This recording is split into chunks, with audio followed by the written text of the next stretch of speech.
সকালবেলা যখন মা গোপুসোনাকে সেবা দেয় আর এই এত সুন্দর ফুল দিয়ে সাজায়, কি যে সুন্দর দেখতে লাগে, যেন মনে হয় ওর দিকে তাকিয়েই থাকি। কিন্তু তা করলে তো হবে না, কাজ তো করতেই হবে। তাই সকালে উঠেই এক গ্লাস গরম জল খেয়ে ওয়ার্কআউট করতে যাব বলে একদম রেডি। তো প্রথমেই তো এসে আমি যেটা করি 30 মিনিটস মতন হাঁটি। আর জানো তো, তোমাদের সাথে একটা জিনিস শেয়ার করি, সেটা হচ্ছে এর আগে যখন আমি হাঁটতাম, যত খুশি হাঁটি না কেন, খুব একটা বেশি ঘাম হতো না। কিন্তু এখন দেখো, শুধু এটা হাঁটার পর এতটা পরিমাণে ঘাম হয়েছে, যেটা দেখে আমি ভীষণ খুশি।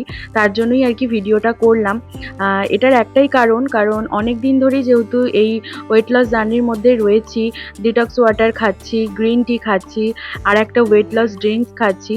তো তার কারণের জন্যই আর কি অল্পক্ষণ ওয়ার্কআউট করলে বা হাঁটলেই কিন্তু ঘাম ঝরতে শুরু করে, যেটা কিনা আমার ভীষণ ভালো লাগছে। তো তারপর একটুকু রেস্ট না নিয়েই কিন্তু আবার 30 মিনিট জুম্বা ডান্স, এটা কিন্তু রেগুলার করি। তারপর এসে একটু রেস্ট নিয়ে জল খেয়ে এখন আমি খেয়ে নিচ্ছি একটা গোটা শশা।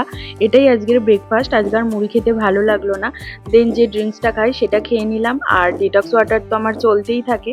আজকে দুপুরে ভাতে বেশ এরকম কিছু ছিল না, একটা তরকারি ভাতই ছিল।